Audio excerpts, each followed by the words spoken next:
This is the U.S. foreign policy assignment, and the two topics I chose were U.S. intervention in the Mexican Revolution and U.S. neutrality during World War One. Okay, so the first question was why and how do you see this event as an example of the U.S. pursuit of one or more of the three foreign policy objectives for this era? So the U.S. intervention in the Mexican Revolution was done for two of the three foreign policy objectives of the United States during this era. Firstly, the United States government under President Taft, in the case of this revolution, he was president between 1911 and 1913, intervened to overthrow the so President Taft intervened to overthrow the Madero regime or government to protect business interests of the United States in Mexico. This highlights the third foreign policy objective, which was to secure strategic interests important to the U.S. because Mexico had a great amount of oil and other goods that had traded with the U.S. And the rising tensions of civil war during the Madero regime was interfering with the access of oil for the U.S. Thus, Taft's ambassador Wilson worked with Huerta and Diaz to remove Madero from the presidency. However, as Huerta became president of Mexico, the United States also had a presidential shift as Wilson came into power. This led to the United States pursuing the objective of promoting principles of Republican democracy, as Wilson was a highly idealistic president. Since Huerta wasn't elected but just got power through a coup, he was a tyrant and didn't have the same ideology of civil liberties and democracy as the United States under Wilson did.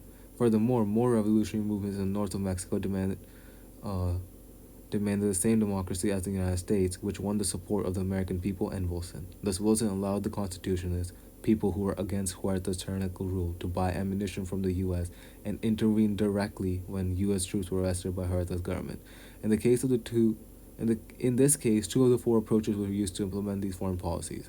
On one hand, Taft used big stick diplomacy to form economic partnerships with Huerta and Diaz to protect U.S. interests in Mexico, while Wilson used moral diplomacy to to intervene in Mexico, as the intervention was based on the ideas of democracy and civil liberties. Now, the U.S. decision to remain neutral during World War One was done to continue the policy of hegemonic power in the Western Hemisphere. To put it simply, the United States didn't want to get involved in World War One, mainly because it didn't want to concern itself with the European affairs. This is because it didn't really want to fight a war which didn't have any effect on them or their people. Thus, the United States remained neutral. Since the United States didn't want any European influence in any of the Americas, according to the Monroe Doctrine, that's why they didn't want to give Europe a reason for intervening in the United States or the America, because if it entered the war, Europe would have had a reason to interfere in the Americas. However, between the period of 1914 to 1916, the United States was trading heavily with Britain and France, as there were several blockades put up by the British to prevent trading with Germany. This led to the United States indirectly supporting the Allies instead of the Central Powers, even though the U.S. had the position of neutrality. Furthermore, another interest or objective this neutrality was used for was to prevent the spread of imperialism, as one of the main causes of this war was imperialism, and who had the right to spread their empire and to maintain their empire. Since the United States was completely against imperialism,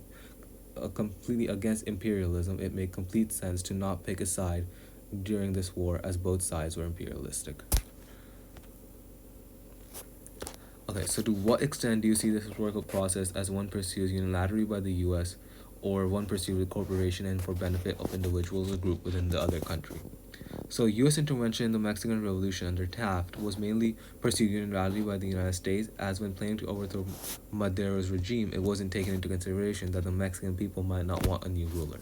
Taft only took into consideration the U.S. interest in Mexico and how they were being affected by Madero's administration.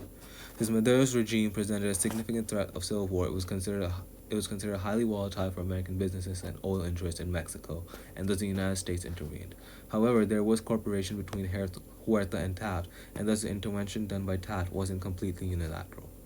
The same thing goes for Wilson as well. This is because since Wilson only supported the Constitutionalists, as they agreed with his or the United States ideology of democracy and civil liberties, he didn't take into consideration the entirety of the Mexican people and how the intervention might affect them. This intervention under both presidents definitely benefited and was pursued by the United States. However, these interventions into the Mexican Revolution also benefited specific groups that were a part of this revolution. So in Wilson's case, it benefited the Constitutionalists. In Taft's case, it benefited Huerta and his followers. The position of so now transitioning over to U.S. neutrality. The position of neutrality was a process which was pursued unilaterally by the United States, as the Allies and Central Powers both wanted the United States on their side. However, the United States did not want to be involved with this war for several reasons, like anti-imperialism, constitutionalism, or public opinion, and thus pursues a stance of neutrality. However, the clearly biased trade which happened between the Allies and the United States benefited the Allies way more than Central Powers, so in this case it can be said that the process wasn't completely unilateral, as the United States did benefit one group specifically, which was the Allies. Okay, so next question. To what extent were American civilian interests a factor in this historical process? How was the process presented to Americans as a worthwhile foreign policy pursuit? Okay, so American civilian interests were not a highly significant factor when Taft intervened. So this is for the Mexican Revolution. So American civilian interests were not a highly significant factor when Taft intervened in Madero's regime. However, when Wilson intervened with Huerta's regime, the civilian interests were a huge consideration. Since Taft intervened in Madero's regime to protect the American businesses and oil interests in Mexico, the civilians that were really concerned with this issue were usually owners of businesses in Mexico and people who traded between Mexico and the U.S. The civilian interest wasn't really a huge factor when Taft intervened. However, the Wilson civilian interest was a huge factor, as the idea of civil liberties and democracy was highly prevalent in the United States, and it made up the identity of the United States people as a whole. Because because of this, Wilson received a lot of support when he had supported the Constitution in Mexico, as it also had the same ideology as America at the time. This was presented as a worthwhile foreign policy pursuit, as many people believed in the idea of how everyone should have the right to civil liberties and democracy. Now transitioning over to U.S. neutrality. Civilian interest was one of the most significant factors in the United States pursuing neutrality during World War One. Many of the people that lived in the United States at this time were immigrants who had immigrated from one of the countries involved in the war.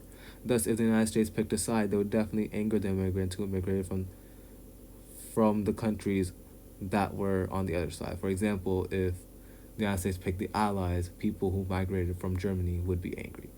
Furthermore, the Gilded Age and the Progressive Era was also a huge factor which shaped the public's opinion on the stance by the United States. Since this war would require a lot of guns and ammunition, it would also require a lot of manufacturing, which would mainly be done by the lower classes working in the factories, and thus the lower classes, who were given power because of reforms in the Progressive Era, were also completely supportive of the neutrality stance, since it would require a lot of hard work and a lot of effort, which would be put entirely on the lower class. Furthermore, the public at the time were influenced by President Washington's final speech as a precedent, in which he said that involvement in any of Europe's war would lead to destruction of the United States. Thus, the public opinion heavily swayed Wilson to pursue his stance of neutrality during this conflict. Okay, the last question. What were the consequences of this year's U.S. foreign policy actions for both the U.S. and other country or countries involved? Okay, so this is for the U.S.-Mexican Revolution. The Mexican Revolution, U.S. intervention, Mexican Revolution. Okay, the consequences of intervention by Taft was that Huerta came into control and Wilson opposed Huerta, which led even more civil war between constitutionalists and Huerta, and led to more intervention by Wilson into the Mexican Revolution. However, after Wilson intervened and helped the Constitutionalists win their fight against Huerta in 1917, Carranza was elected president. A new constitution was written which conferred dictatorial powers on the president but gave the government the right to confiscate land from the wealthy landowners, guaranteed workers' rights, and limited the rights of the Roman Catholic Church. Thus, because of the U.S. intervention, Mexico gained a new democracy and government. However, this government was not stable and led to future mishaps for Mexico. The United States, on the other hand, grew its influence into Mexico as it helped the constitutions during this revolution, and since they came into power, their influence was grown. However, Carranza specifically was highly nationalistic and did stuff which angered the U.S., like bringing his country's oil industry under Mexican control. And those were the consequences on both of those countries. Okay, now transitioning over to neutrality in World War One between 1914 and 1917. Okay, for the U.S., the consequences were that it faced several blockades of trade when trying to trade with Central Powers, which led to a diminishing amount of trade with countries like Germany. Furthermore, during 1917, several other U.S. ships were struck down by Germany, which lost the U.S. people as well as goods. For the Allies and the Central Powers, the loss of U.S. in this conflict led to a loss of a very strong ally, which could have ended the war sooner and prevented the loss of several resources and people for the Allies and the Central Powers. However, However, for the Allies, this did lead to an increased amount of trade with the US since the blockades by Britain were highly effective. Okay, thank you.